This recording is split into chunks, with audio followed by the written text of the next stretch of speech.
Madame, Messieurs, assalamu alaikum wa rahmatullahi ta'ala wa barakatuhu. 12 Rabiul Thani 1444 à Égir.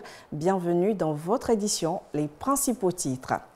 Les imams du quartier abattoir de Port-Boué prônent la solidarité à l'occasion de la commémoration de la 3e édition du Maoulid. C'était samedi à la mosquée Berthet.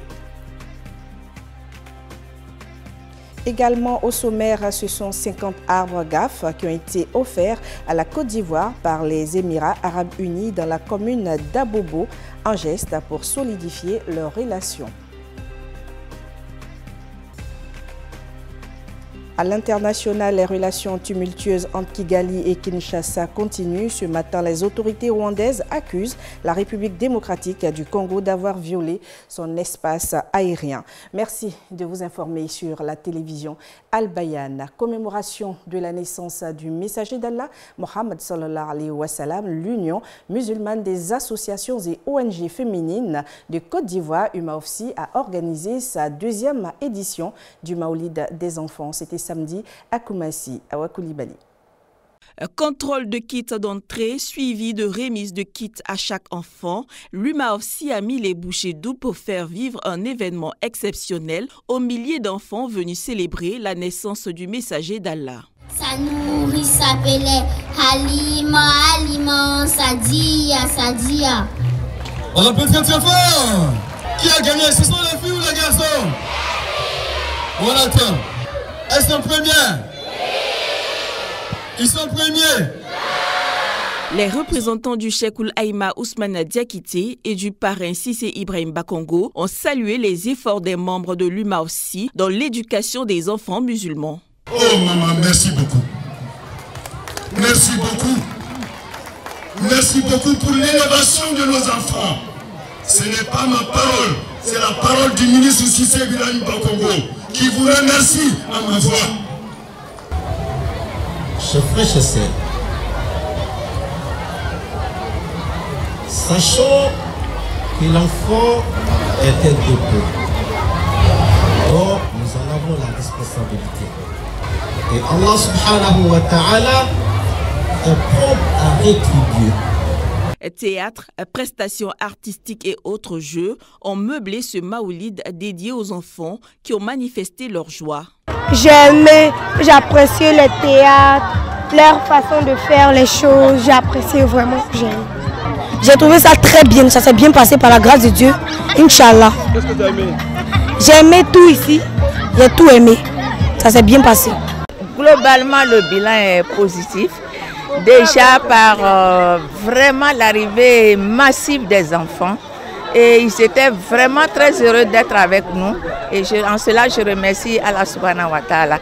La 2e édition du Maoulid des enfants a pris fin par les bénédictions de l'imam Daouda Konaté, président de la section Kozim de Koumassi. Port-Boué, l'association des imams du quartier abattoir, dénommée Mambahoul Inhsan, a magnifié samedi le prophète de l'islam lors de la 3e édition de son Maoulid. Un accent particulier a été mis sur la solidarité, suivant le reportage d'Abdelakim Odouloué.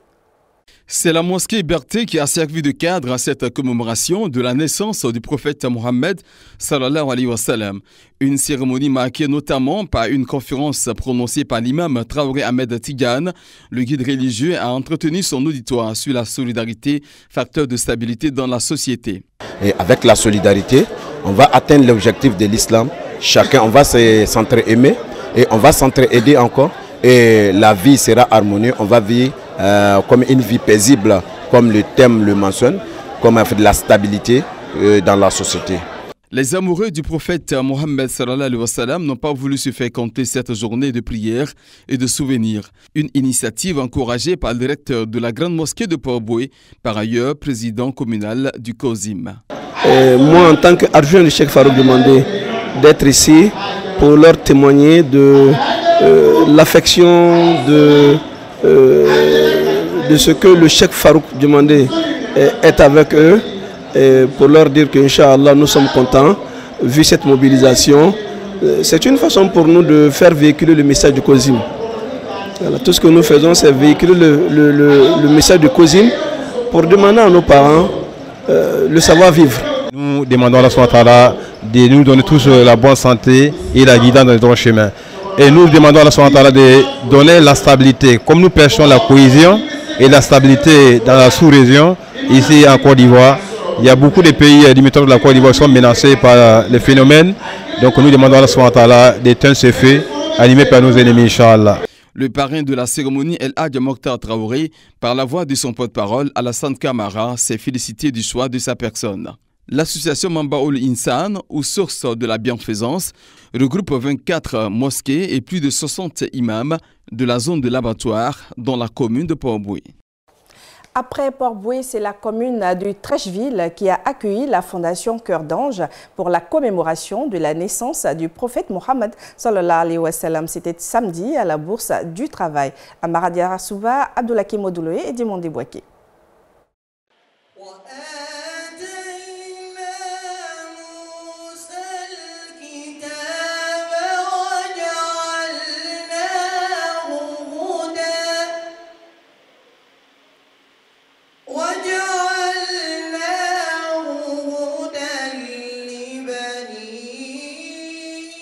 C'est le lecteur Ahmed Konati, à travers une lecture psalmodie du Noble Coran, qui a donné le ton de cette cérémonie de Maoulid orchestrée par l'association Cœur d'Ange. Cette cérémonie a été marquée par une conférence animée par Oustaz Kaba qui a incité les fidèles musulmans à s'approprier les valeurs du messager de l'islam. Une occasion pour la fondatrice de cette association de revenir sur les sillons de ce cérémonial. Nous sommes aujourd'hui dans l'apprentissage du Saint-Coran, dans l'apprentissage de notre religion, parce que vu que c'est vrai qu'on est nombreux dans des mosquées, on est nombreux dans des voiles, femmes voilées, mais à peine si on sait même lire la sourate Fatiha, à peine si on connaît même la signification même de la sourate Fatiha, à peine même si nous les filles, les femmes musulmanes, la plupart, on ne sait même pas comment on prend l'ablution, comment on fait aussi la grande lavage, plein de choses. Une activité qui a enregistré la présence de nombreux guides religieux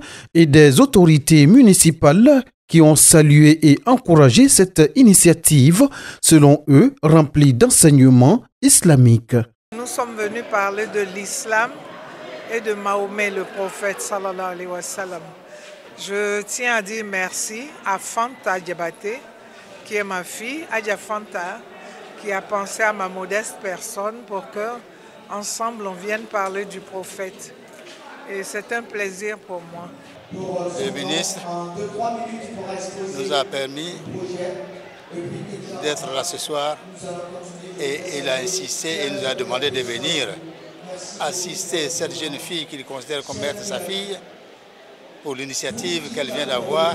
Cette cérémonie de Maoulid organisée par la Fondation Cœur d'Ange était à sa 6e édition. Plusieurs guides religieux ont répondu à l'invitation. Écoutons leurs réactions. Chaque année, elle organise le Mauloud.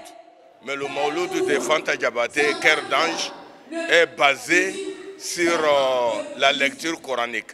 Parce qu'elle a rassemblé quand même nos sœurs et nos mamans en train de les apprendre à lire le Coran. Voir les femmes ou les filles qui étaient adonnées à l'amour terrestre de ce bas monde, qui se sont tournés le dos et se consacrer à Allah et pousser leurs sœurs à donner la main à Dieu, à apprendre le Coran, à faire des actes, aider les mosquées, les veuves, les démunis, les pauvres. Réellement, cela est une très bonne chose. Donc tous les guides doivent prier pour ces femmes-là. Des dames qui prennent l'islam à une autre manière qu'on n'a jamais pensé ici en Côte d'Ivoire. Nous disons merci à Dieu. Les prêches que nous faisons partout dans le monde ici, en Côte d'Ivoire, on sait que les femmes sont devenues vraiment des musulmanes pratiquantes. Une belle cérémonie qui donne vraiment envie d'être musulman.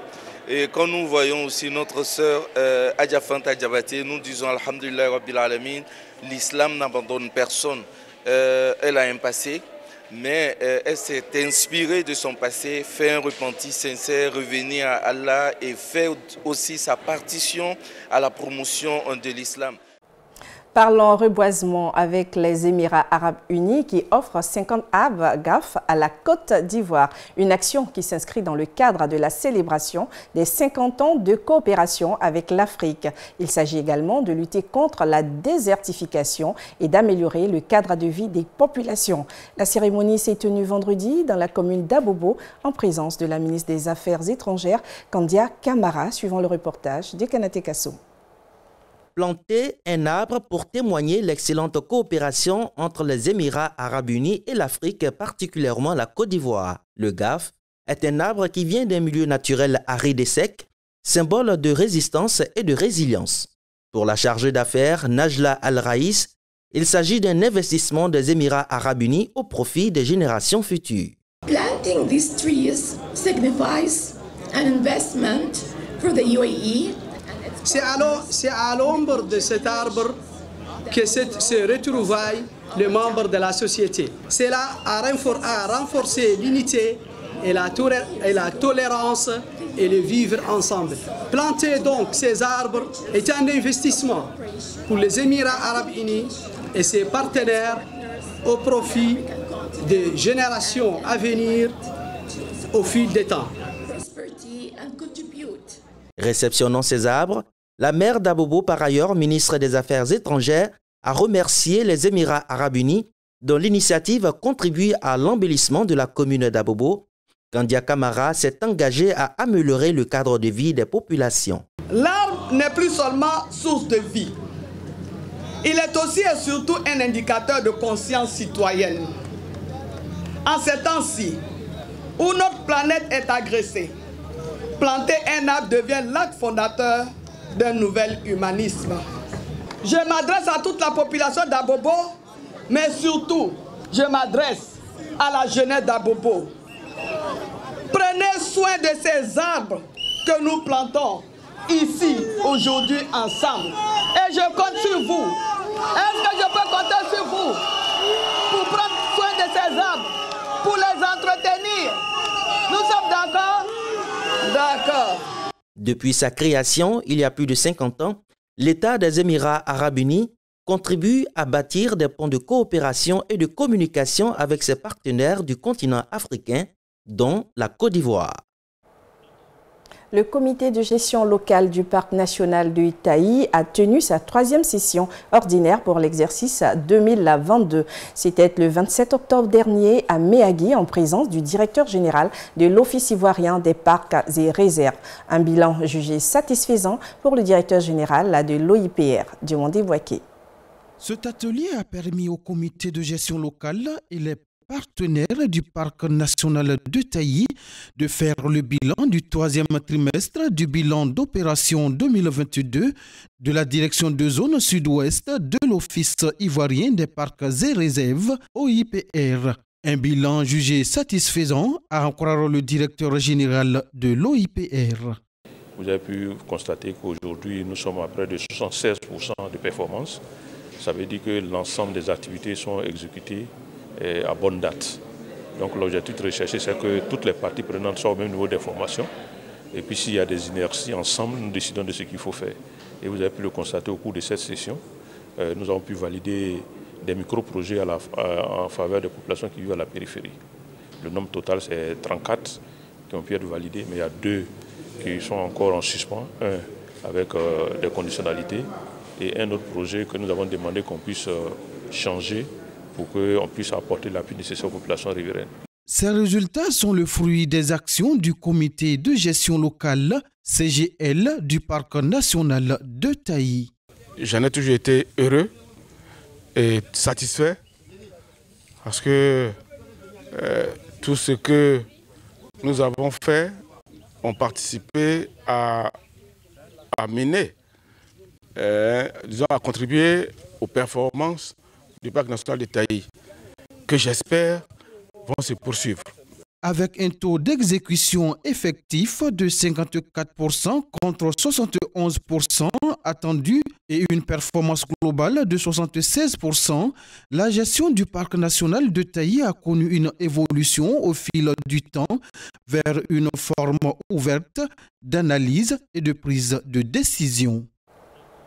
À présent, le reste de l'actualité africaine dans le format 60 secondes de la VOA, notre partenaire. Le gouvernement du Rwanda a déclaré qu'un avion de chasse en provenance de la République démocratique du Congo avait violé son espace aérien lundi matin. Kinshasa a accusé Kigali de soutenir le groupe rebelle M23, ce que le Rwanda a nié à plusieurs reprises.